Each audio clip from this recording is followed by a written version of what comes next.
Good afternoon, Pueblo West. I'm Christian J. Heyn, your district manager, here today to talk to you about and proud to deliver our Pueblo West State of the District address. I'm really excited about this. This is actually our second annual one. I'm actually going to start by talking a little bit about the differences between our last one we did last year and this year, what we're looking to accomplish by providing all this information to you. So last year we really focused on what we had accomplished in 2023. At that time, I was the interim district manager, and I was providing a lot of the context about that specific year and where we were. This year, I am very proud and happy, excited to be in the full-time district manager role, in which I can elaborate a little bit more about where we are today, how we got here, and where we're going. So the bottom line up front, in case you are just hearing this or if you are limited on time, is that we are in a very financially sustainable place currently.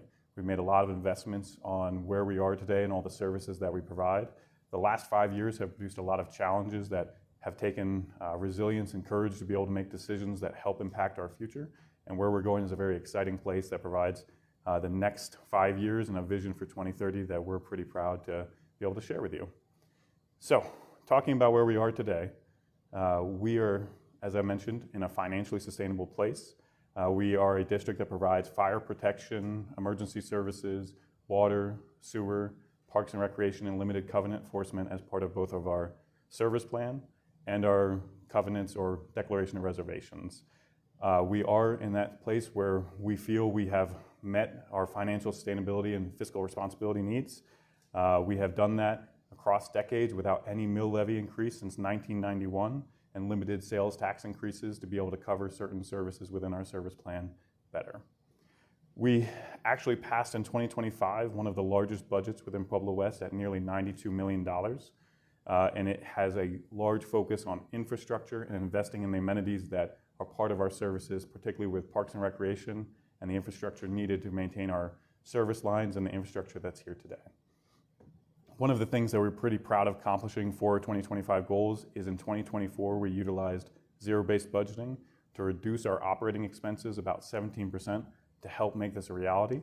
And we've also found a way to be able to reach an authorized staffing plan of about 142 employees, 77% of which are directly tied or focused on providing those services I mentioned before.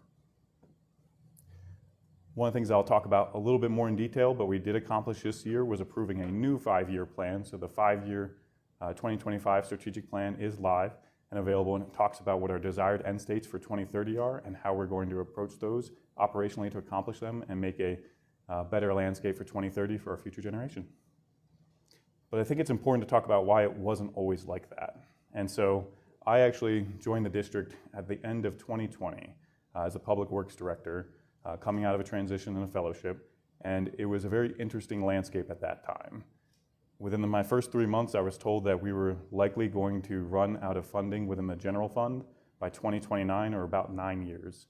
And that came from a lot of things that were occurring within the district, some of it part of services that we were providing that were part of our service plan, others because we were doing things outside of the scope of our service plan. There was a 2019 comprehensive fiscal sustainability analysis study that was done that showed why this was happening, where we were going, and it made some recommendations.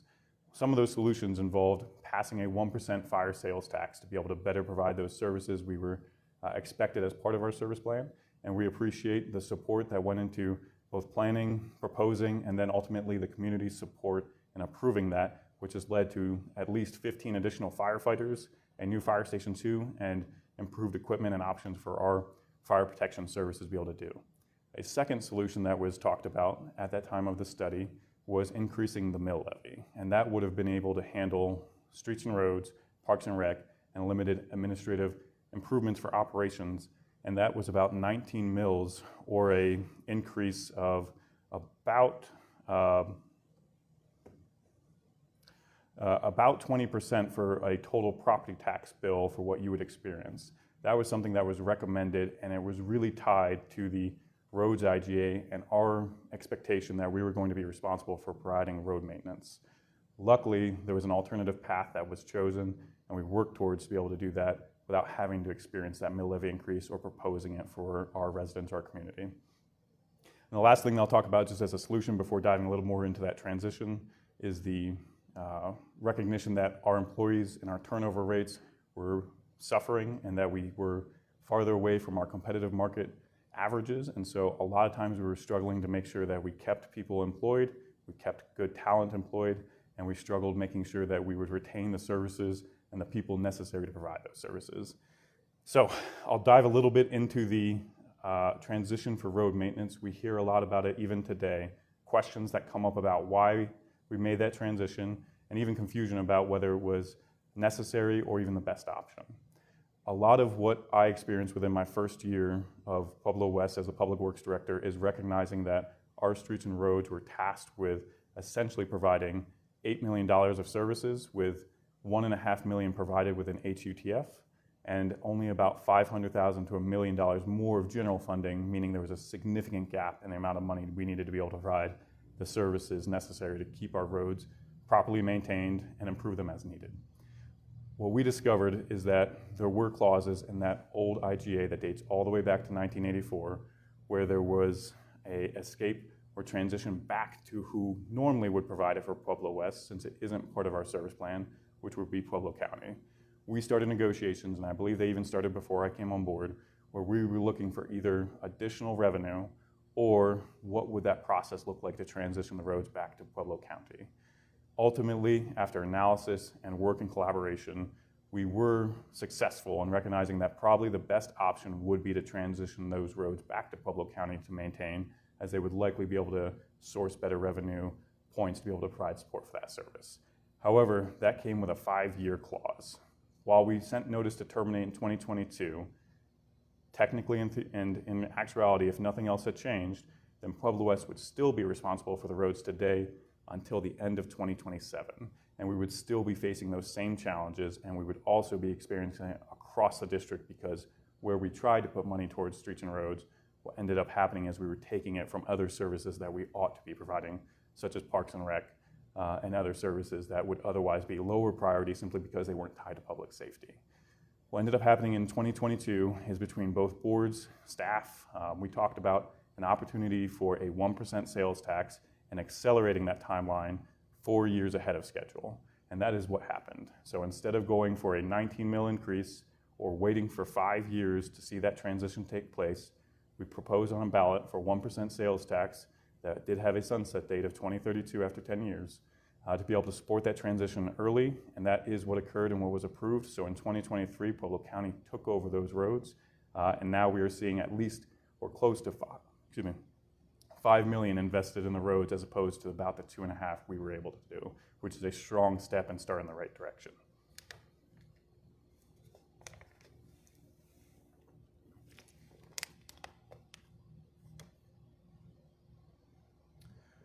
Why we feel that's important and why it's been such a blessing for us to be able to provide better services for the community is that really freed up the opportunity to relook at how our budget was, what we were prioritizing, and how to effectively provide those services or start investing in those services to actually meet our obligations and goals when it came to our 1972 revised service plan.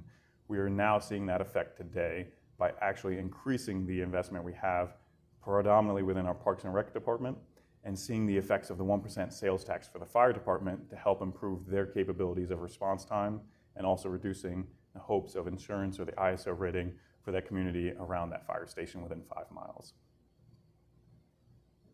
Now, talking about where we're going. The next 5 years are an exciting opportunity to see. We have resources today, we have plans today, we have resource allocation and funding to really develop a goal and a landscape that we want to see happen. And what we did back around July of last year is took our board and our senior staff open to the public to talk about what would our next 5-year strategic plan look like. We were just coming off the tail of a 2020 5-year strategic plan where we did accomplish some of those goals and recognized some of those became too hard to accomplish during that time, either by funding resources or seeing a transition of different administrations or leadership during it. And now we have a new 2025 5-year strategic plan that's really charting out where we're going and how we're going about it. It identifies 14 desired end states, everything from securing long-term water rights and storage solutions, establishing a permanent funding source for the fire department, collaborating with Pueblo County to help sustain the Desert Hawk Golf Course, developing comprehensive master planning for all our operational departments and all our operational services, finalizing and constructing a new administration building, expanding water storage capacity to meet even further future demands, diversifying our revenue streams so that way we can continue to try and create an affordable environment without increasing taxes, fostering public support and transparency, fostering public trust and support through transparency and communication, strengthening our organizational help so that way we have the best types of people, or we're attracting the best types of people to help provide support for what we feel is one of the best types of communities. Optimizing that IGA that we settled with Pueblo County in 2023 to help understand how we're going to treat MS4 or the stormwater and drainage systems. Enhancing our transportation infrastructure to find ways to be able to both attract and allow growth to occur. Modernizing our service plan, understanding it is a 1972 revised service plan. It is 50 plus years old. And there are some things that are either less true about it today and how we handle things, or not as specific on the way we approach them. Finding and fully funding the aquatic center or indoor pool, and improving our covenant enforcement to maintain our community standards. Our strategic plan identifies each of those and starts talking about areas of action and focus to be able to address them and find ways and paths to meet those expectations of those desired end states by 2030. We do have an exciting landscape just in the next couple months, because we have 3 board members who are up for either election or re-election, or their seats will become vacant. And we've seen at least 9 people throw their hat in the ring, interested in serving the community, and we're really appreciative of any and all who either choose to take those elected official positions or continue to work with us and provide input to the district on how we can be better or where they'd like to see us go. Our revenue models and identifying diversity within our portfolio is still focused on trying to make sure that as we look at the landscape, regardless of the economy, regardless of the market conditions, or what happens either regionally, statewide, or nationally, we want to try and maintain an affordable place for people to call home in Pueblo West. Our principles and priorities within Pueblo West in that strategic plan remain fiscally responsible, community-focused, and inclusive, which is where we go when we talk about all the things that we recognize all of Pueblo West, all 49 square miles. We would like to master plan and identify how is it going to look. And while this next strategic plan talks about the next 5 years, we're also thinking about after that. What happens in the next 10 to 20 years? So that way we are truly finding a way to make this place a good place for all of the community who is here today and who comes along. Looking at Pueblo West, including those northern areas across the next 5 years, and planning for its growth has been a staple and a constant commitment of our team and our desire to see everything happen, not just for this generation, but generations to come. Ultimately, I just want to share that I'm incredibly proud of our team. I'm proud of the community, all the environment, and all the input that we've received in this entire time. This is, in fact, the first time since 2021 that we've had a full-time, exclusively in the role district manager.